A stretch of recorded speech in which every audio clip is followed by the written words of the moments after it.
Hello, very good evening to you all. Okay, so I welcome you all to the Master Talk TV2. We have already covered 32.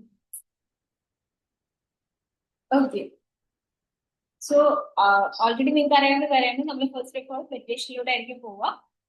So നിങ്ങൾക്ക് ഏറ്റവും കാമായിട്ടുള്ള distraction free ആയിട്ടുള്ള ഒരു സ്റ്റേറ്റിൽ അല്ലെങ്കിൽ ആ ഒരു സ്പേസിൽ പോയിട്ട് ഇരിക്കാൻ വേണ്ടി നോക്കുക.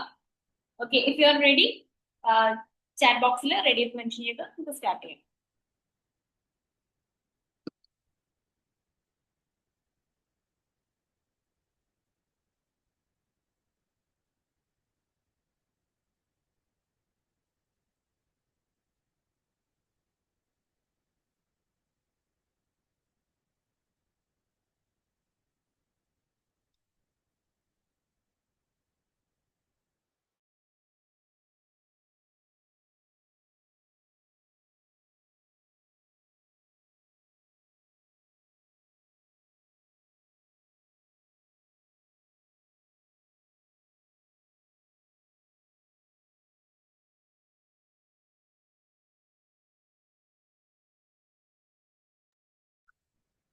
സോ നമുക്ക് സ്റ്റാർട്ട് ചെയ്യാം.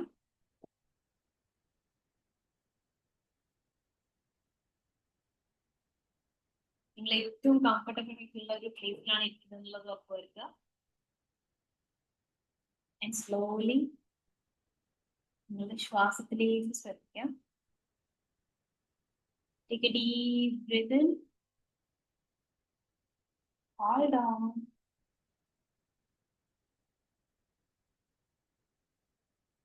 release it, and close your eyes. Again, take a deep breath in, hold on, and release. Once more, take a deep breath in, hold on, and release it.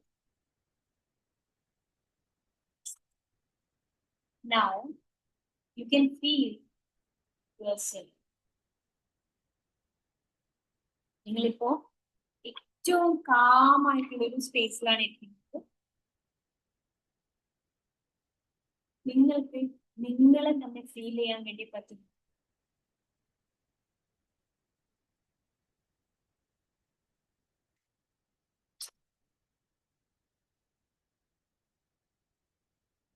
Feel clearly.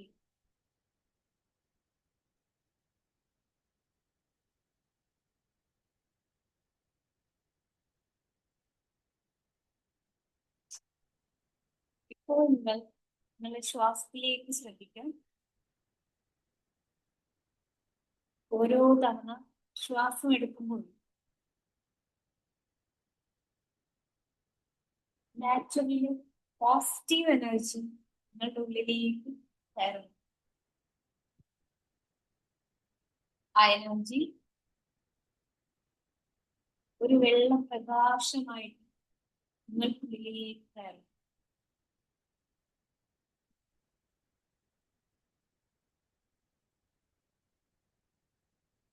ഓരോ ശ്വാസം എടുക്കും ആ പ്രകാശം നിങ്ങൾക്കുള്ളിലേക്ക് കയറിപ്പോ.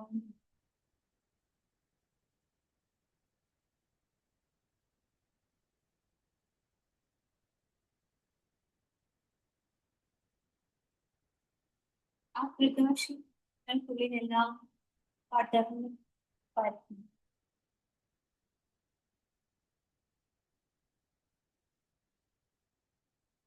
നിങ്ങളുടെ ശരീരത്തിലെ എല്ലാ അസുഖങ്ങളെയും എല്ലാ വേദനകളെയും ആ പ്രകാശം ഇല്ലാതാക്കുന്നതായിട്ട് കാണും.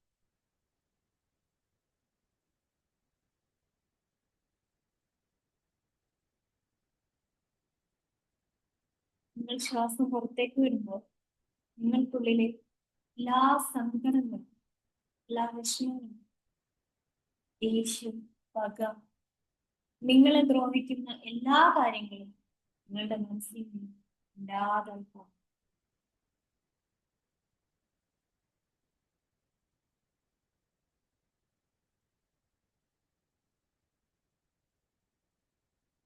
I'm really sorry, my friends. I'm really sorry. ഇപ്പോൾ നിങ്ങൾ പൂർണ്ണമായും ശുദ്ധിയായിക്കൊണ്ടിരിക്കും. നിങ്ങളുടെ ഉള്ളിൽ എല്ലാ ചിന്തകളും പോസിറ്റീവായി മാറുന്നു നിങ്ങൾക്ക് കാണാൻ കഴിയും.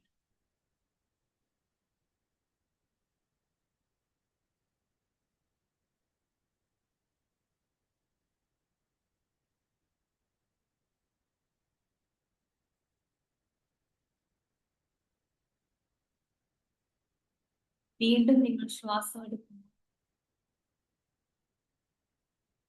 ആ പോസിറ്റീവ് എനർജി നിങ്ങളിലേക്ക് കുതിച്ചു കയറുന്നത് നിങ്ങൾക്ക് അറിയാൻ സാധിക്കും.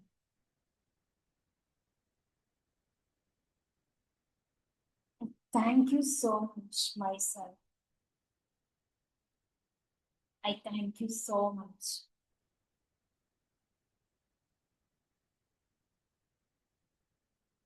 ഇപ്പോൾ നിങ്ങളുടെ സബ് കോൺഷ്യസ് മൈൻഡ് ഉണർന്നിരിക്കുകയാണ്. ഇനി നിങ്ങൾക്ക് ഏറ്റവും ഇഷ്ടപ്പെട്ട, നിങ്ങൾക്ക് ഏറ്റവും കൂടുതൽ നിങ്ങളെ തന്നെ കാണാൻ ആഗ്രഹം ആ ഒരു സ്ഥലത്തേക്ക് സഞ്ചരിക്കാവുന്നതാണ്.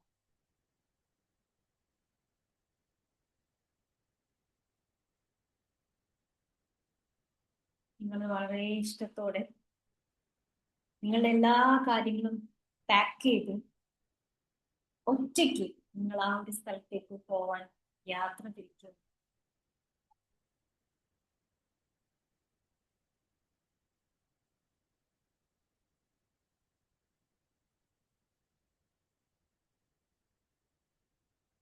ഇങ്ങനെ നിങ്ങൾ ആ ഒരു സ്ഥലത്ത് തനിച്ച് വളരെയധികം സന്തോഷത്തോടെ എത്തിച്ചേർന്നു. അവിടെയുള്ള എല്ലാ കാര്യങ്ങളും നിങ്ങൾ ഉദ്ദേശിച്ച അതേ രീതിയിലായി മാറി.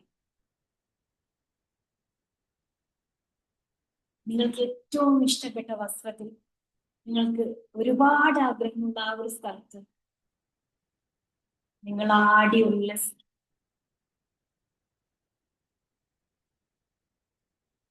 ഇപ്പോൾ നിങ്ങൾ വളരെ അധികം സന്തുഷ്ടരാണ്. I thank you so much. I'm so grateful. ഞാൻ ഒരുപാട് ആഗ്രഹിച്ചു ഈ ഒരു സ്ഥലത്ത് എത്താൻ സാധിച്ചതിൽ എനിക്ക് ഒരുപാട് സന്തോഷമുണ്ട്. I thank you so much. I thank you so much.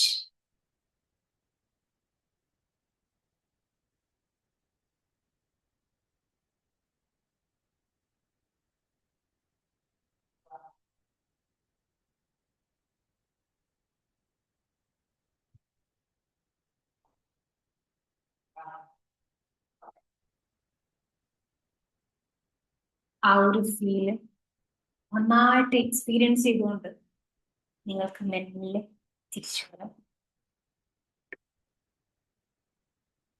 Now you are so happy and so grateful. You love yourself. Take a deep breath in. Hold on and release it. Once more, take a deep breath in. Hold on and release it. For the last time, take a deep breath in. Hold on and release it. In the count of 3, you can open your arms. 1, 2, and 3. Slowly open your eyes.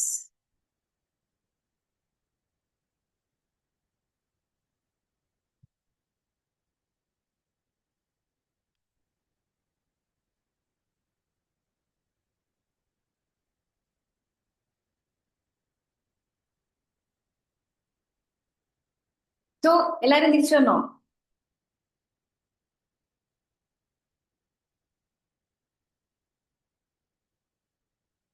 Exactly നിങ്ങൾക്ക് നിങ്ങളെ തന്നെ കാണാൻ പറ്റിയെന്ന് വിചാരിക്കുന്നു. നമ്മൾ just ഒരു visualisation മോഡലിലുള്ള meditation ആണ് ചെയ്തിട്ടുള്ളത്. എല്ലാവർക്കും പോകാൻ ആഗ്രഹമുള്ള ഒരു സ്ഥലത്ത് എത്തിച്ചേരുന്ന രീതിയിൽ വിഷ്വലൈസ് ചെയ്തതാണ്. Okay, hope you all enjoy.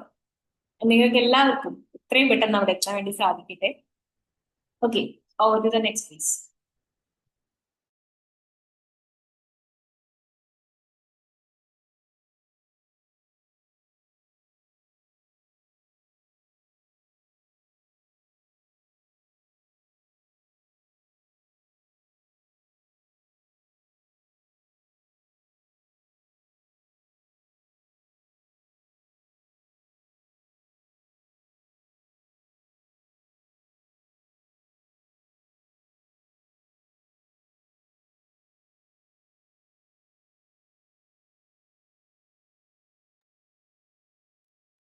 Hello everyone, very good evening.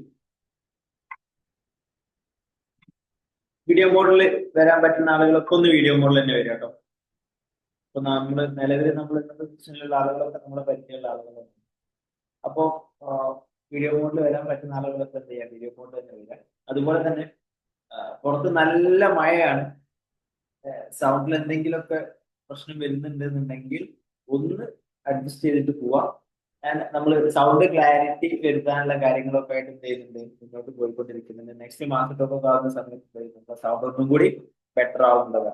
Okay, so നമുക്ക് സ്റ്റാർട്ട് ചെയ്യാം. മാസ്റ്റർ ടോക്ക് 32, 32ാമത്തെ മാസ്റ്റർ ടോക്ക് ആണ്. നമ്മൾ കഴിഞ്ഞ ഒരുപാട് ആഴ്ചകളായിട്ട് എല്ലാ ആഴ്ചയും സൺഡേ നമ്മൾ എന്ത് ചെയ്യും, നൈറ്റ് ഇങ്ങനെ കൂടിയിട്ട് കുറച്ച് കാര്യങ്ങളൊക്കെ നമ്മളെ സെൽഫിനെ പറ്റിയിട്ടും നമ്മളെ ഹെൽത്തിനെ പറ്റിയിട്ടും നമ്മളെ സ്പിരിച്വൽ എന്നുള്ള രീതിയിലൊക്കെ ആയിട്ട് നമ്മൾ കണക്ട് ചെയ്ത് ഇങ്ങനെ പോകാറുണ്ട്. അപ്പൊ പൊതുവെ നമ്മൾ ഈ മാസ്റ്റർ ടോക്കിന് ഇരിക്കുന്ന സമയത്ത് ഞാൻ അങ്ങനെ അധികം പ്രിപ്പയർ ചെയ്തിട്ട്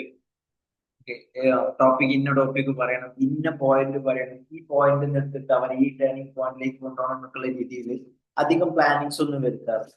ഓൾവേസ് ഇതിന് നമ്മളൊരു ഗൈഡഡ് മോഡിലാണ് ഈ ഒരു സെഷൻ കൊണ്ടുപോകാറ്. അതുകൊണ്ട് തന്നെ വളരെ ചുരുങ്ങിയ സമയം നമ്മൾ എന്ത് ചെയ്യും, കുറച്ച് കാര്യങ്ങൾ ഡിസ്കസ് ചെയ്തിട്ടാണ് എന്ത് ചെയ്യാറുള്ളത്, വൈൻഡപ്പ് ചെയ്യാറുള്ളത്. അപ്പം ഇന്നത്തെ ഡേയിൽ ഞാൻ ഇങ്ങനെ ആലോചിച്ചു എന്താണ് ഇപ്പൊ ഡിസ്കസ് ചെയ്യാറുള്ളത്. അപ്പം ഞാൻ മുമ്പ് എനിക്ക് കിട്ടിയിട്ടുള്ള ഒരു ഇൻഫർമേഷൻ ഉണ്ടായിരുന്നു, അതുമായിട്ട് കണക്ട് ചെയ്തിട്ട് ഇന്നത്തെ ഡേയിൽ നമ്മളെ സെൽഫിനെ പറ്റിയിട്ട് നമുക്ക് ചെറിയ രീതിയിൽ ഡിസ്കസ് ചെയ്തിട്ട് എന്ത് ചെയ്യാം, വൈൻഡപ്പ് ചെയ്യാം. റെഡിയാണോ? ശരി, ഓക്കെ. അപ്പോ നമുക്കറിയാം, നമ്മൾ എല്ലാവരും തേടിക്കൊണ്ടിരിക്കുകയാണ്, പല പല കാര്യങ്ങൾ തേടിക്കൊണ്ടിരിക്കുകയാണ്. ചില ആളുകളൊക്കെ ഫൈനാൻഷ്യൽ രീതിയിൽ ഒരുപാട് കാര്യങ്ങൾ തേടിക്കൊണ്ടിരിക്കുന്നുണ്ട്. ചില ആളുകൾ സ്പിരിച്വലി ഒന്നും കൂടി എലിവേറ്റ് ചെയ്യണം എന്ന് പറഞ്ഞിട്ടുള്ള കാര്യങ്ങൾ തേടിക്കൊണ്ടിരിക്കുന്നുണ്ട്. അതുപോലെ തന്നെ ലൈഫിനെ പല പല ആസ്പെക്റ്റിൽ കാണുന്ന ആളുകൾ. നമുക്കറിയാം, ജീവിതം എല്ലാവർക്കും ഒരേ രീതിയിലല്ല എക്സ്പീരിയൻസ് അല്ലേ. ഓരോരുത്തർക്കും ഡിഫറെന്റ് ടൈപ്പിലാണ് ജീവിതം എക്സ്പീരിയൻസ് ചെയ്തുകൊണ്ടിരിക്കുന്നത്. അപ്പം അതിനെപ്പറ്റി ഇങ്ങനെ ചിന്തിക്കുന്ന സമയത്ത് നമുക്ക് മനസ്സിലാവും, നമ്മൾ മനുഷ്യരെന്നുള്ള ഒരു കൺസെപ്റ്റിൽ നിന്ന് മാറിയിട്ട് ജീവികളിലേക്ക് മാറുന്ന സമയത്ത്, മനുഷ്യരെന്നുള്ള ആ ഒരു കൺസെപ്റ്റിൽ നിന്ന് മാറിയിട്ട് ജീവികളിലേക്ക്, എല്ലാ ജീവികളിലേക്കും കൂടി ഇഗ്നോർ ചെയ്ത് വരുന്ന സമയത്ത് നമുക്ക് മനസ്സിലാവും, നമ്മൾ കാണുന്ന രീതിയിലല്ല ഈ ഭൂമിയെ ബാക്കിയുള്ള ജീവികൾ കാണുന്നത്. നമ്മൾ കാണുന്ന രീതിയിലല്ല ഈ ഭൂമിയിലുള്ള ബാക്കിയുള്ള ജീവികളൊന്നും എന്ത് ചെയ്യുന്നത്, ഭൂമിയെ കാണുന്നത്. അത് എൻ്റയർലി ഡിഫറെന്റ് ആയിട്ടാണ്. ഇപ്പൊ നമുക്കറിയാം, നമ്മളെ പാമ്പ് പാമ്പ് ഈ ഭൂമിയെ കാണുന്നത് മറ്റൊരു രീതിയിലാണ്. ഇപ്പൊ നമ്മൾ കാണുന്ന ചെറിയ പ്രാണികൾ, ഈച്ചകൾ, അത് ഈ ഭൂമിയെ കാണുന്നത് മറ്റൊരു രീതിയിലാണ്. അതുപോലെ തന്നെ പൂച്ചകൾ ഭൂമിയെ കാണുന്നത് മറ്റൊരു രീതിയിലാണ്. അതായത് അവരെ മൈൻഡിന്റെ പെർസെപ്ഷൻ, അവരെ മൈൻഡിന്റെ ഒരു റിഫ്ലക്ഷൻ ആണ് എന്ത് ചെയ്യുന്നത്, അവർ ഈ ഭൂമിയെ കാണുന്നത്. ഓക്കെ, നമുക്കറിയാം, പൂച്ചയെ പറ്റിയിട്ടൊക്കെ ഞാൻ കേട്ടിട്ടുണ്ട്. പൂച്ചയ്ക്ക് ഏതോ ഒന്നോ രണ്ടോ മൂന്നോ കളേഴ്സിലാണ് അവർ ഈ ഭൂമിയെ കാണുന്നതെന്നൊക്കെ പറയാം. അപ്പൊ നമ്മളാണ് ഏറ്റവും കളർഫുൾ ആയിട്ട് കാണുന്ന ആളുകൾ, നമ്മളെക്കാൾ ബെറ്റർ കളർഫുൾ ആയിട്ട് കാണുന്ന ജീവികളൊക്കെ ഉണ്ടെന്ന് പറഞ്ഞു കേട്ടിട്ടുണ്ട്. അപ്പൊ മേ ബി നമ്മള് പുല്ല് കാണുന്നത് പച്ച നിറത്തിലാണെങ്കിൽ ബാക്കിയുള്ള പല ജീവികളും പുല്ല് കാണുന്നത് പച്ച നിറത്തിൽ തന്നെ ആയിക്കോണം എന്നില്ല. ഓക്കെ, നമ്മൾ ഒരു വസ്തുവിനെ കാണുന്നത് ഒരു കളറിലാണെങ്കിൽ ബാക്കിയുള്ള ജീവികള് ആ കളറിൽ തന്നെ ആയിക്കൊണ്ടില്ല ആ വസ്തുവിനെ കാണുന്നത്. അപ്പം അവരുടെ ഉള്ളിലെ മൈൻഡ് ഏത് രീതിയിലാണോ ആ മൈൻഡിന്റെ റിഫ്ലക്ഷൻ ആയിട്ടാണ് എന്ത് ചെയ്യുക, അവര് പുറത്തുള്ള കാര്യങ്ങളെ കാണാന്നുള്ളതാണ് നമുക്ക് മനസ്സിലാക്കാൻ പറ്റുന്നത്. അപ്പൊ ഇതുപോലെ തന്നെ നമുക്ക് ഓരോരുത്തർക്കും ലൈഫിൽ ഓരോരുത്തർക്കും ഓരോ പെർസെപ്ഷൻ ഉണ്ടാവും ലൈഫിനെ പറ്റി. അതായത് അവരെ ലൈഫ് ഏത് രീതിയിലാണോ ഇപ്പൊ കറന്റ് പോകുന്നത് അത് അവരെ മൈൻഡിന്റെ റിഫ്ലക്ഷൻ ആണ് നമ്മൾ പറയാറുണ്ട്. അവരെ മൈൻഡിന്റെ റിഫ്ലക്ഷൻ ആയിട്ടാണ് എന്ത് ചെയ്യുന്നത് അവർ ഈ ഭൂമിയിൽ കാണുന്ന ഓരോ സംഗതികളും കാണുന്നത്. ഇപ്പം ഒരു ഉദാഹരണത്തിന് നമ്മൾ ഒരു കണ്ണാടിയുടെ മുന്നിൽ പോയി നിൽക്കുന്ന സമയത്ത് നമ്മൾ എന്താ കാണുക? നമ്മളെയാണ് കാണുക. എന്നാൽ ആ കണ്ണാടിയുടെ മുകളിൽ നിന്ന് നമ്മൾ മാറിയിട്ട് നമ്മളെ പാരന്റ്സ് ഒന്ന് നിൽക്കുന്ന സമയത്ത് ആരെ കാണും? പാരന്റ്സിനെയാണ് കാണുക. അപ്പൊ കണ്ണാടി എന്നുള്ള ഒരു വസ്തുവിൽ വരുന്ന ഓരോ വസ്തുക്കളും എന്ത് ചെയ്യുന്നുണ്ട്? കണ്ണാടി റിഫ്ലക്ട് ചെയ്യുന്നുണ്ട്. കണ്ണാടി അവിടെ പ്രത്യേകിച്ചിട്ട് ഒരു ജോലിയൊന്നും ചെയ്യുന്നില്ല. കണ്ണാടിയുടെ മുന്നിൽ വരുന്ന ഓരോ സംഗതികൾ എന്ത് ചെയ്യുന്നുണ്ട്? റിഫ്ലക്ട് ചെയ്യുന്നുണ്ട്. ബട്ട് നമ്മുടെ ലൈഫിൽ എന്തുകൊണ്ടായിരിക്കും ചില കാര്യങ്ങളൊക്കെ വരുന്ന സമയത്ത് നമുക്കതൊരു കംഫർട്ട് അല്ലാത്ത രീതിയിൽ, നമുക്കതിലൊരു വ്യക്തത ഇല്ലാത്ത രീതിയിലൊക്കെ കാണുന്നത് എന്തുകൊണ്ടാന്ന് വെച്ചാൽ അതിന് രണ്ട് റീസൺ. അതിൽ ഒന്നാമത്തെ റീസൺ എന്താന്ന് വെച്ചാൽ നമ്മളെ മൈൻഡിന് നല്ല ക്ലാരിറ്റി ഇല്ല എന്നുള്ളതാണ്. അതായത് ഒരു 500 വർഷമായിട്ട് ഉപയോഗിക്കുന്ന ഒരു കണ്ണാടി നിങ്ങളൊന്ന് ഇമാജിൻ ചെയ്ത് നോക്കുക. 500 വർഷമായിട്ട് ഓരോരുത്തരായിട്ട് വന്നിട്ട് ഇങ്ങനെ നോക്കുന്ന ഒരു കണ്ണാടി എന്തായിരിക്കും അതിന്റെ അവസ്ഥ? അതിൽ ഒരുപാട് പൊടിപടലങ്ങൾ ഉണ്ടാവും, ഒരുപാട് എന്താ പറയാ പല പല ആഡ് ഓൺ ചെയ്തിട്ടുള്ള ഒരുപാട് കളേഴ്സും കാര്യങ്ങളൊക്കെ മേ ബി അതിൽ എത്തിയിട്ടുണ്ടാവും. അപ്പൊ നമ്മൾ കാണുമ്പോൾ നമ്മൾ തന്നെ വികൃതമായിട്ടുള്ള രൂപമായിരിക്കും എന്തുണ്ടാവുക ആ കണ്ണാടിയിൽ ഉണ്ടാവുക. അപ്പൊ വർഷങ്ങളോളായിട്ട് ഉപയോഗിച്ചതുകൊണ്ട് തന്നെ എന്ത് ചെയ്തിട്ടുണ്ട്? ആ കണ്ണാടിയിൽ ഒരുപാട് പൊടിപടലങ്ങൾ പിടിച്ചതുകൊണ്ട് നമ്മൾ അതിൽ കാണുന്ന രീതി മാറിയിട്ടുണ്ട്. കണ്ണാടിയുടെ തെറ്റല്ല, കണ്ണാടിയിൽ പൊടിപടലങ്ങൾ പിടിച്ചതാണ് തെറ്റ്. അപ്പം അതിൽ ആ പൊടിപടലങ്ങൾ നീക്കുന്ന സമയത്ത് നമുക്ക് ഒരുപാട് ക്ലാരിറ്റി കിട്ടും. ഇപ്പൊ ഫോർ എക്സാമ്പിൾ, ഒരാള് കണ്ണാടിന്റെ മുന്നിൽ വന്ന് നിന്നു, ആ കണ്ണാടി ആകെ വികൃതമായിട്ടൊരു കണ്ണാടിയാണ്, ആളെ വളരെ ബോറായിട്ടാണ് കാണുന്നത്. അതിന്റെ ഒരു ധാരണയിൽ നമ്മൾ എന്ത് ചെയ്യാണ്? ആളെ വിലയിരുത്തുകയാണ്. ആൾ ഈ രീതിയിലാണ്, ആൾ ഇങ്ങനെയാണ്, ആൾ ആ രീതിയിലാണ് വിലയിരുത്തുകയാണ്. ബട്ട് എക്സാക്ട്ലി ആ കണ്ണാടി ഒന്ന് തുടച്ചു നോക്കുന്ന സമയത്ത് നമുക്ക് മനസ്സിലാവും, ഇത് ഞാൻ വിചാരിച്ച ആളല്ല, ആൾ ഒന്നും കൂടി ബ്യൂട്ടിഫുൾ ആണ്. ഇപ്പൊ നമ്മളെ വീട്ടിലൊക്കെ ചില വണ്ടി കേൾക്കുന്ന ഇൻസിഡൻസ് ഒക്കെ ഉണ്ടാവാറുണ്ട്. അറിയാം, നമ്മൾ കാറ് ബൈക്ക് ഇതൊക്കെ കേൾക്കുന്ന സമയത്ത് ഒരുപാട് ടൈം കഴിഞ്ഞിട്ടാണ് നമ്മൾ കേൾക്കുന്നുണ്ടെങ്കിൽ കേൾക്കി കഴിഞ്ഞാൽ നമ്മളെങ്ങനെ ചിന്തിക്കും, പഠിച്ചോനെ ഇതിന്റെ വണ്ടി തന്നെയാണോ എന്ന്. കാരണം അതിന് മാത്രം ചളി കാര്യങ്ങളൊക്കെ പിടിച്ചിട്ട് ആ വണ്ടിയുടെ രൂപം തന്നെ മാറിയിട്ടുണ്ടാവും. നമ്മളൊന്ന് കേൾക്കി എടുക്കുന്ന സമയത്ത് നമുക്കൊരു സംശയം ഉണ്ടാവും, ഇതിപ്പോ എന്റെ വണ്ടിയാണോ എന്ന്. ഓരോ വിശുദ്ധ മാസമൊക്കെ വരുന്ന സമയത്ത് നമ്മൾ വീടൊക്കെ ഒന്ന് ക്ലീൻ ആക്കും. നമ്മളൊന്ന് റീ അറേഞ്ച് ചെയ്യുന്ന സമയത്ത് നമുക്കൊരു സംശയമായിരിക്കും, എന്റെ വീട് ഇത്ര വൃത്തിയുണ്ടായിരുന്നു, ഇതിന്റെ വീട് തന്നെയാണോ എന്നുള്ളൊരു സംശയം ഉണ്ടാവും. അതുകൊണ്ടാണ് നമ്മൾ അതിലുള്ള പൊടിപടലങ്ങളൊക്കെ ഒന്ന് നീക്കി അതിൽ ആവശ്യമില്ലാത്ത സംഗതികളൊക്കെ ഒന്ന് ഒഴിവാക്കുന്ന സമയത്ത് തന്നെ എന്ത് ചെയ്യും? അതിനൊരു ബ്യൂട്ടി കൂടും എന്നുള്ളതാണ്. ഇതുപോലെ തന്നെ നമ്മളെ ലൈഫിൽ, അതായത് ഞാൻ പറഞ്ഞു നമ്മളെ മൈൻഡ് ഒരു കണ്ണാടിയായിട്ട് ഒരു റിഫ്ലക്ഷൻ എന്നുള്ള രീതിയിൽ കാണുകയാണെങ്കിൽ നമ്മളെ മൈൻഡിൽ ആവശ്യമില്ലാത്ത ഒരുപാട് കാര്യങ്ങളുണ്ട്, ആവശ്യമില്ലാത്ത ഒരുപാട് ഇമോഷൻസ് ഉണ്ട്, ഒരുപാട് ഇമേജസ് ഉണ്ട്, ഒരുപാട് തോട്ട്സ് ഉണ്ട്. ഇതൊക്കെ എടുത്ത് ഒഴിവാക്കുന്ന സമയത്ത് തന്നെ ലൈഫിന്റെ ബ്യൂട്ടി ഒന്നുകൂടി കൂടുതലായിട്ട് നമുക്ക് കാണാൻ പറ്റും. അപ്പൊ നമ്മൾ തന്നെ പറയും, ഇങ്ങനെ ഒരു ലൈഫ് ഉണ്ടായില്ലേ. ഇപ്പൊ നമ്മളെ ഡയമണ്ട് മൈൻഡ് ഒക്കെ അറ്റൻഡ് ചെയ്ത ആളുകൾ സ്ഥിരമായിട്ട് പറയുന്ന ഇന്നും നമ്മളെ ഡയമണ്ട് മൈൻഡിലെ ഫസ്റ്റ് ബാച്ചിലുള്ള ഒരാൾ ഇന്നും ഒരു എന്താ പറയാ ഫീഡ്ബാക്ക് ഷെയർ ചെയ്ത സമയത്ത് അതിൽ പറയുന്നത്, ആ ഒരു സമയത്ത് ഞാനത് ചെയ്തത് എന്തുകൊണ്ട് എന്റെ ലൈഫിൽ വളരെ ബ്യൂട്ടിഫുൾ ആയിട്ടുള്ള ഒരു മൊമെന്റ് ആയിരുന്നു. അതിനുശേഷം എന്റെ ലൈഫിന് ഡിഫറെന്റ് ആയിട്ടുള്ള ഒരു പെർസ്പെക്റ്റീവിൽ എനിക്ക് കാണാൻ പറ്റിയെന്ന് പറയുന്നത് എന്തുകൊണ്ടാണ്? ആ കണ്ണാടി ക്ലീൻ ആവുന്ന ഒരു വർക്കാണ് നമ്മുടെ ഡയമണ്ട് മൈൻഡ് എടുക്കുന്നത്. ഇതുപോലെ തന്നെ നമ്മുടെ മൈൻഡ് ക്ലീൻ ആവുന്ന സമയത്ത് എന്ത് ചെയ്യും? നമ്മുടെ ലൈഫിൽ ഉണ്ടാവുന്ന എക്സ്പീരിയൻസുകൾ എന്ത് ചെയ്യും? നമുക്ക് മാറും. കാരണം നമ്മുടെ മൈൻഡിന്റെ റിഫ്ലക്ഷൻ ആണ് എന്ത് ചെയ്യുന്നത് നമ്മുടെ ലൈഫിൽ കണ്ടുകൊണ്ടിരിക്കുന്നത്. മൈൻഡിന്റെ റിഫ്ലക്ഷൻ ആണ് ഒരു കണ്ണാടി ആയിട്ട് എടുക്കുകയാണെങ്കിൽ അതിന്റെ റിഫ്ലക്ഷൻ ആണ് നമ്മളെ പുറത്ത് കാണുന്നത്. അപ്പൊ കണ്ണാടിയിൽ പൊടിപടലങ്ങൾ ഉണ്ടാകുമ്പോൾ, മൈൻഡിൽ പൊടിപടലങ്ങൾ ഉണ്ടാകുമ്പോൾ, ലൈഫിലുള്ള ഓരോ അനുഭവങ്ങളും പൊടിപടലങ്ങൾ ഉണ്ടാവും, പല പല പ്രശ്നങ്ങൾ ഉണ്ടാവും. മൈൻഡ് ക്ലീൻ ആവുന്ന സമയത്ത് പുറം ലോകം എന്തെയും ക്ലീൻ ആവുന്നത് കാണാൻ വേണ്ടിയിട്ട് പറ്റും എന്നുള്ളതാണ്. പിന്നെ രണ്ടാമതായിട്ട് ഇതിൽ വരുന്ന ഒരു സംഭവം എന്താണെന്ന് വെച്ചാൽ, നമ്മളെ മിററിൽ എല്ലാ ആളുകളെയും നമുക്ക് കാണാൻ പറ്റും. നമ്മളെ കയ്യിലുള്ള മിററിൽ നമുക്ക് എല്ലാ ആളുകളെയും കാണാൻ പറ്റും. കാരണം എന്താണെന്ന് വെച്ചാൽ നമ്മളാണ് മിറർ ഇങ്ങനെ മുന്നിൽ പിടിച്ച് നിൽക്കുന്നത്. നമ്മൾ മിറർ ഇങ്ങനെ മുന്നിൽ പിടിച്ച് നിൽക്കുന്നതുകൊണ്ട് തന്നെ എല്ലാവരും വന്ന് അതിലിങ്ങനെ നോക്കി പോകുന്നുണ്ട്. ഞാൻ നേരത്തെ പറഞ്ഞ പോലെ ഒരു 500 വർഷമായിട്ട് യൂസ് ചെയ്യുന്ന ഒരു മിറർ ആണെന്നുണ്ടെങ്കിൽ, അല്ല ക്ലീൻ ആക്കി വെച്ചതാണെന്നുണ്ടെങ്കിൽ, അതിലിപ്പോ ഇതിലുള്ള ഷെബിന മാം ഒന്ന് നോക്കുകയാണ്, ഷെബിന മാമിനെയാണ് കാണുക. അത് കഴിഞ്ഞിട്ട് റഫീന മാം ഒന്ന് നോക്കുക, റഫീന മാമിനെയാണ് കാണുക, അല്ലെ. അത് കഴിഞ്ഞ് സജിസാറെ ഒന്ന് നോക്കുകയാണെങ്കിൽ സജിസാറെ കാണാം. അപ്പൊ കണ്ണാടി ഒന്നിനെയും സ്റ്റോർ ചെയ്യുന്നില്ല, കണ്ണാടി ഒന്നിനെയും ഉള്ളോട്ട് എടുക്കുന്നില്ല. കണ്ണാടി ജസ്റ്റ് റിഫ്ലക്ട് ചെയ്യുന്നത് മാത്രമേ ഉള്ളൂ. കണ്ണാടി ഒരിക്കലും അത് സ്റ്റോർ ചെയ്തിട്ട് അത് മാത്രം. ഇപ്പൊ ഞാൻ എന്റെ വീട്ടില് എന്റെ കണ്ണാടിയിൽ നോക്കി ഞാൻ തിരിച്ചു പോകും. അതിനുശേഷം എന്റെ വൈഫ് വന്ന് നോക്കുകയാണെങ്കിൽ എന്താ ഉണ്ടാവുക? വൈഫിന്റെ പിക്ചർ ഉണ്ടാവുക അല്ലെ? അല്ലാതെ എന്റെ പിക്ചർ തന്നെ അവിടെ ഉണ്ടാവില്ലല്ലോ. കണ്ണാടിയിൽ വൈഫിന്റെ പിക്ചർ മാറും. അതുപോലെ തന്നെ നമ്മളെ മൈൻഡ് എന്ത് ചെയ്യുന്നില്ല, ഒന്നിനെയും എടുത്തുകൊണ്ട് വെക്കുക എന്നതിലുപരി മൈൻഡ് റിഫ്ലക്ട് ചെയ്യാണ് ചെയ്യുന്നത്. നമ്മളെ ലൈഫിൽ അത് റിഫ്ലക്ട് ചെയ്യുന്നുണ്ട്. അപ്പൊ ലൈഫിൽ നമുക്ക് ചേഞ്ച് വേണമെന്നുണ്ടെങ്കിൽ നമ്മൾ എവിടെ വർക്ക് ചെയ്യണം? നമ്മളെ കണ്ണാടിയിൽ വർക്ക് ചെയ്യണം എന്നുള്ളതാണ്. ഈ കണ്ണാടിയിൽ വർക്ക് ചെയ്യാൻ വേണ്ടിയിട്ട് നമ്മൾ ആദ്യം ചെയ്യേണ്ടത്, നമ്മളെ കണ്ണാടി തിരിച്ചു പിടിച്ചിരിക്കുന്നത് എങ്ങോട്ടറിയാം? പുറം ലോകത്തേക്കാണ്.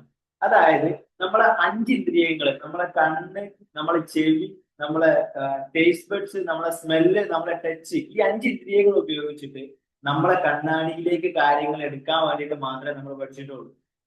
അതായത് നമ്മളെ കണ്ണാടിയിലേക്ക് ബാക്കിയുള്ള ആളുകളുടെ ചിത്രം, ബാക്കിയുള്ള ഭൂമിയിലുള്ള എക്സ്പീരിയൻസ്, ബാക്കി ഇവിടെ നടക്കുന്ന കാര്യങ്ങളൊക്കെ ഇങ്ങോട്ട് പ്രതിഫലിപ്പിക്കാൻ മാത്രമേ നമ്മൾ പഠിച്ചിട്ടുള്ളൂ. ആ കണ്ണാടി ഒന്നിങ്ങനെ തിരിച്ചു പിടിച്ചിട്ട് നമ്മൾ അതിൽ കാണാൻ വേണ്ടിയിട്ട് എന്ത് ചെയ്തിട്ടില്ല, നമ്മൾ പഠിച്ചിട്ടില്ല എന്നുള്ളതാണ്. ഇതാണ് നമ്മൾ രണ്ടാമതായിട്ട് ചെയ്തത്. ആ കണ്ണാടി നമുക്ക് ഇങ്ങനെ കൂടി തിരിച്ചിട്ട് നമ്മളെ നേരെ പിടിച്ചിട്ട് നമ്മൾ അതിൽ റിഫ്ലക്ട് ചെയ്യാൻ വേണ്ടിയിട്ട് പറ്റും. എപ്പോ നമ്മൾ അതിൽ റിഫ്ലക്ട് ചെയ്യാൻ വേണ്ടിയിട്ട്. ഇതെന്താന്ന് വെച്ചാല് നമ്മൾ റിഫ്ലക്ട് ചെയ്യുന്ന സമയത്ത് മാത്രമേ എന്ത് ചെയ്യുള്ളൂ, നമ്മളിവിടെ വന്നിട്ടുള്ള ഒരു പേർപ്പസ് ഉണ്ട്. ആ പേർപ്പസ് നമുക്ക് പൂർത്തിയാക്കാൻ പറ്റുള്ളൂ. എന്തുകൊണ്ടാണ് നമ്മൾ പറയാറുണ്ട്, അവനവൻ അറിയുന്ന സമയത്ത് മാത്രമേ എന്ത് ചെയ്യാൻ പറ്റുള്ളൂ, അവൻ അറിയാൻ പറ്റുള്ളൂ. അവനവൻ അറിയുന്ന സമയത്ത് മാത്രമേ എന്ത് ചെയ്യാൻ പറ്റുള്ളൂ, അവൻ അറിയാൻ പറ്റുള്ളൂ. അപ്പൊ അതുകൊണ്ട് തന്നെ നമ്മളെ കാണുന്നതിലൂടെ, നമ്മളെ പഠിക്കുന്നതിലൂടെ, നമ്മളെ മനസ്സിലാക്കുന്നതിലൂടെ മാത്രമേ എന്ത് ചെയ്യാൻ പറ്റുള്ളൂ, നമ്മളെ സൃഷ്ടിച്ചുള്ള സൃഷ്ടാവിനെ, പടച്ചവനെ, ദൈവത്തിനെ നമുക്ക് എന്ത് ചെയ്യാൻ പറ്റുള്ളൂ, അറിയാൻ വേണ്ടിയിട്ട് പറ്റുള്ളൂ എന്നുള്ളത്. അപ്പൊ എല്ലാ മൊമെന്റിലും, ഇപ്പൊ നമ്മളെ കഴിഞ്ഞ സബ്മിറ്റിന്റെ സമയത്ത് നമ്മൾ ഡിസ്കസ് ചെയ്തത് ഹൂ ആർ യു, നമ്മൾ ആരാന്നുള്ള ടോപ്പിക്. ഈ ടോപ്പിക്കിലായിരിക്കണം നമ്മളെ ലൈഫ് എൻറ്റയർലി പോകുന്നത്. നമ്മളെ സബ്മിറ്റിൽ അന്ന് ഡിസ്കസ് ചെയ്ത പോലെ ഒരു ഫ്ലൈറ്റിൽ നമ്മൾ കയറിയാൽ നമുക്ക് ആദ്യം വരുന്ന ചോദ്യം ഇതെന്താ, ഞാൻ ആരാ ഇവിടെ, ഈ ഫ്ലൈറ്റിൽ ഞാൻ ഇരിക്കേണ്ട ഒരു ഉദ്ദേശം എന്താണെന്നൊരു ക്വസ്റ്റ്യൻ ഉണ്ട്. ഈ ക്വസ്റ്റ്യൻ ആയിരിക്കണം നമ്മുടെ ലൈഫിൽ കൂടുതൽ പാസ് ചെയ്ത് പോകുന്നത്. ഇത് എന്തിനാണെന്ന് വെച്ചാൽ ഈ ക്വസ്റ്റ്യനോടെ നമ്മൾ പാസ് ചെയ്ത് പോകുന്ന സമയത്ത് മാത്രമേ പതിയെ പതിയെ ഈ കണ്ണാടി നമ്മളെ നേരെ തിരിയുള്ളൂ. കണ്ണാടി തിരിയുന്ന സമയത്താണ് നമുക്കൊരു ക്ലാരിറ്റി കിട്ടുന്നത്. ഈ കണ്ണാടിയിൽ ഇന്ന പ്രശ്നങ്ങളുണ്ട്, ഈ കണ്ണാടിയിൽ ഇന്ന പ്രശ്നങ്ങളുണ്ട്, ഇതൊന്ന് തുടച്ച് ക്ലീൻ ചെയ്യണം. ഇതൊന്ന് തുടച്ച് ക്ലീൻ ചെയ്യുന്ന സമയത്ത് തന്നെ ബാക്കിയുള്ള ലൈഫിൽ ഒരുപാട് എക്സ്പീരിയൻസ് എന്ത് ചെയ്യും, നമുക്കിങ്ങനെ ക്ലാരിറ്റി ഇങ്ങനെ വന്ന് നമുക്ക് കാണാൻ പറ്റും. അപ്പൊ ഞാൻ നേരത്തെ പറഞ്ഞ പോലെ ബാക്കിയുള്ള ജീവികൾക്ക് ആകെ കുറച്ച് കാര്യങ്ങൾ മാത്രമേ വരുന്നുള്ളൂ. ഇപ്പം ഒരു സിംഹം നമ്മളെ കൂടെ ഉണ്ടെന്നുണ്ടെങ്കിൽ ഒന്ന് ആലോചിച്ച് നോക്കിയ, സിംഹം എന്തായിരിക്കും ചിന്തിക്കുക? രാവിലത്തെ ഭക്ഷണം, ഉച്ചക്കത്തെ ഭക്ഷണം, രാത്രിക്കത്തെ ഭക്ഷണം. സിംഹത്തിന് ഈ 3 കാര്യങ്ങൾ ആലോചിച്ചാൽ പോരെ. അല്ലാതെ EMIന്റെ ലോൺ എടുക്കണം സിംഹത്തിന് ആലോചിക്കണ്ട, അല്ലല്ലോ. വീട് ഉണ്ടാക്കുന്നതിനെ പറ്റി ആലോചിക്കണ്ട, കറണ്ട് പോകുന്നതിനെ പറ്റിയിട്ട് ആലോചിക്കണ്ട, നല്ല മഴയാണ് വെള്ളപ്പൊക്കം ഉണ്ടാവുമെന്ന് ആലോചിക്കണ്ട, വീടിന്റെ മുകളിലൂടെ തെങ്ങ് വീഴുമെന്ന് ആലോചിക്കണ്ട. ഇങ്ങനെ തുടങ്ങിയിട്ട് ഒരു ചിന്ത എന്ത് ചെയ്യുന്നില്ല, സിംഹത്തിന് വരുന്നില്ല. ഇതിനൊക്കെ എൻറ്റയർ ഡിഫറെന്റ് ആയിട്ടുള്ള രീതിയിൽ മനുഷ്യനെ ക്രിയേറ്റ് ചെയ്തിട്ടുള്ള ദൈവം പറയുന്നുണ്ട്, നിങ്ങളൊന്ന് ടേസ്റ്റ് ചെയ്ത് നോക്കൂ, നിങ്ങളൊന്ന് പഠിച്ചു നോക്കൂ. നമ്മൾ ഇന്നേ വരെ നമ്മൾ എന്ത് ചെയ്തിട്ടില്ല, നമ്മളെ എക്സ്പ്ലോർ ചെയ്തിട്ടില്ല. ഇപ്പം എക്സാക്ട്ലി നമ്മൾ പറയാറുണ്ട്, നമ്മളെ കുറിച്ചിട്ട് പഠിക്കുന്നതിന്റെ ഒരു അടിസ്ഥാന തത്വം എന്താന്ന് വെച്ചാൽ നമ്മൾ ദൈവത്തിനെ കൂടുതൽ അറിയാൻ വേണ്ടിയിട്ടാണ് പറയാറുണ്ട്. അപ്പൊ നമുക്കറിയാം, ഞാനൊരു കടലിനെ കുറിച്ച് പഠിക്കുക, കടലിനെ കുറിച്ച് പഠിക്കാൻ ഞാൻ നിൽക്കുകയാണെങ്കിൽ കടലിലുള്ള മുഴുവൻ വെള്ളം എടുത്ത് പഠിക്കണമെന്നൊന്നുമില്ലല്ലോ. അതിൽ നിന്ന് ഒരു തുള്ളി വെള്ളം എടുത്ത് പഠിച്ചാൽ എനിക്ക് മനസ്സിലാവും എന്തൊക്കെയാണ് ഈ കടലിലുള്ളത്. അതിൽ കുറച്ച് സാൾട്ട് ഉണ്ട്, കുറച്ച് ഉപ്പ് രുചി, പിന്നെ കുറച്ച് വാട്ടർ കണ്ടൻസ് എന്നൊക്കെ പറഞ്ഞിട്ട് എനിക്ക് മനസ്സിലാവും. അപ്പൊ ഒരു തുള്ളി എടുത്ത് എന്ത് ചെയ്യാൻ പറ്റും, എനിക്ക് കടലിനെ പഠിക്കാൻ പറ്റും. മരുഭൂമിയിൽ ഒരു തരി എടുത്താൽ എനിക്ക് മരുഭൂമിയെ പറ്റിയിട്ട് പഠിക്കാൻ പറ്റും. ഇതുപോലെ തന്നെ ഈ മനുഷ്യനെ മുഴുവൻ സൃഷ്ടിച്ചിട്ടുള്ള സൃഷ്ടാവിന്റെ സൃഷ്ടിയായിട്ടുള്ള നമ്മളെ കുറിച്ച് പഠിക്കുമ്പോൾ എന്ത് ചെയ്യാൻ പറ്റും, നമുക്ക് സൃഷ്ടാവിനെയും അറിയാൻ പറ്റുന്നതാണ്. അപ്പം ഈ രീതിയിൽ നമ്മൾ ഇന്നു മുതൽ ചെയ്യുന്ന ഓരോ സംഗതികളിലും നമ്മളെ മിറർ നമ്മളെ നേരെ തിരിക്കുന്നതായിരിക്കണം എന്നുള്ളത് ഒന്ന് എന്താ പറയുക, ഇന്റൻഷനലി ചെയ്യുക. അതുപോലെ തന്നെ നമ്മളെ മിറർ ഓൾവേസ് ക്ലീൻഡ് ആണ് എന്നുള്ളത് എന്ത് ചെയ്യുക, ഉറപ്പ്. നമ്മളെ മിറർ, എന്റെ കയ്യിലുള്ള മിറർ ക്ലീൻ ആണെന്നുള്ളത് ഉറപ്പ് വെക്കുക. ആരെങ്കിലും നമുക്ക് ലൈഫിൽ വേസ്റ്റ് ആയിട്ട് തോന്നുന്നുണ്ട്, അത്ര നല്ലതല്ല തോന്നുന്നുണ്ടെങ്കിൽ ആ തോന്നൽ എന്റെ മിററിലുള്ള എന്തോ ഒരു കറയുടെ ഭാഗമായിട്ട് കാണുന്നത്, അല്ലാതെ ആള് മോശമായിട്ടല്ല. എന്റെ മിററിൽ എന്തോ ഒരു കറുണ്ട്, അതിന്റെ ഭാഗമായിട്ട് എനിക്ക് മുമ്പരം മോശമായിട്ട് തോന്നും. എന്റെ ലൈഫിൽ ഏതോ ഒരു ഏരിയ എന്തോ ഒരു പ്രശ്നമുള്ളതായിട്ട് തോന്നുന്നുണ്ട്, അതിന്റെ എക്സാക്ട്ലി ഉള്ള റീസൺ എന്താ വെച്ചാൽ എന്റെ മിററിൽ ആ ഒരു ഏരിയയിൽ എന്തുണ്ട്, ചെറിയൊരു പ്രശ്നമുണ്ട്. അതുകൊണ്ടാണ് മിറർ ക്ലീൻ ചെയ്യുമ്പോൾ എന്ത് ചെയ്യും, ആ ഏരിയ ക്ലീൻ ചെയ്യും. കാരണം എന്താ വെച്ചാൽ അവിടെ കാണുന്നത് ഇവിടുത്തെ റിഫ്ലക്ഷൻ. അപ്പൊ ഇവിടെ ക്ലീൻ ചെയ്താൽ അവിടെ എന്ത് ചെയ്യും, ഓട്ടോമാറ്റിക്കലി പോകുന്നുള്ളതാണ്. അപ്പം ഈ രീതിയിൽ എന്ത് ചെയ്യാൻ പറ്റണം, നമുക്ക് ലൈഫിനെ ഒന്നും കൂടി ബ്യൂട്ടിഫുൾ ആയിട്ട് കാണാൻ വേണ്ടിയിട്ട് പറ്റണം എന്നുള്ളതാണ്.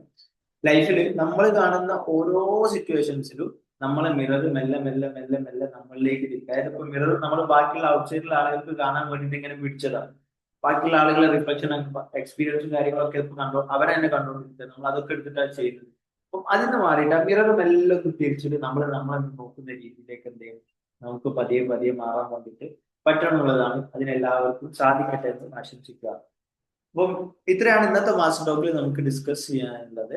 ആൻഡ് ഓൾസോ കൂടുതൽ തന്നെ പറയാനുള്ളത്, നമ്മൾ കഴിഞ്ഞ കുറച്ച് ദിവസമായിട്ട് നല്ല ഒരു 1-2 ദിവസമായിട്ട് നല്ല മഴയിലൂടെയാണ് നമ്മൾ കടന്നു പോകുന്നത്. അതുകൊണ്ട് തന്നെ നമ്മളെ ഫസ്റ്റ് നമ്മളെ സേഫ്റ്റിയും അതുപോലെ തന്നെ നമ്മളെ ചുറ്റുഭാഗത്തുള്ള ആളുകളെ സേഫ്റ്റി ഒക്കെ നമ്മൾ ഉറപ്പുവരുത്തുന്നുണ്ട് എന്നുള്ളത് ഉറപ്പുവരുത്തുക. അതുപോലെ തന്നെ നമ്മളെ പ്രാർത്ഥനകളിലൊക്കെ നമ്മൾ സ്ഥിരമായിട്ട് പ്രാർത്ഥിക്കുന്ന സമയങ്ങളൊക്കെ ഉണ്ട്. അതിലൊക്കെ എന്ത് ചെയ്യുക, നമ്മള് നമുക്കും അതുപോലെ തന്നെ ബാക്കിയുള്ള ആളുകൾക്കും ഈ ഭൂമിയിൽ ഒരു പീസ് സമാധാനം കണ്ടെത്തുന്ന രീതിയിലേക്ക് പ്രകൃതിയൊക്കെ നമ്മളോട് ഇണങ്ങി ചേർന്ന് പോകുന്ന രീതിയിലേക്ക് എന്ത് ചെയ്യാൻ തീർക്കാൻ വേണ്ടിയിട്ട് എന്ത് ചെയ്യാൻ നമ്മളൊക്കെ പ്രാർത്ഥിക്കുക എന്നുള്ളതാണ് ഈ ഒരു കൂട്ടത്തിൽ പറയാനുള്ളത്. അപ്പൊ അങ്ങനെയാണെന്നുണ്ടെങ്കിൽ ഇനി നിങ്ങളുടെ ടൈമാണ്. നെക്സ്റ്റ് നമുക്കൊരു 1 മിനിറ്റ് നിങ്ങൾക്ക് ഒരു ടൈം ഉണ്ടാവും. നിങ്ങൾക്ക് എന്തെങ്കിലും നമ്മുടെ ഇന്നത്തെ മാസ്റ്റർ ടോക്കിനെ പറ്റിയിട്ടുള്ള എക്സ്പീരിയൻസ് ഷെയർ ചെയ്യാം. അതർവൈസ് എന്ത് ചെയ്യാൻ നമുക്ക് വൈൻഡ് അപ്പ് ചെയ്യാന്നുള്ളതാണ്. ഓക്കെ, എനിവേ ഇന്നത്തെ മാസ്റ്റർ ടോക്കിൽ വന്നിട്ടുള്ള എല്ലാവരോടും ഞാൻ എന്ത് ചെയ്യാം, താങ്ക് യു പറയാം. Thank you so much.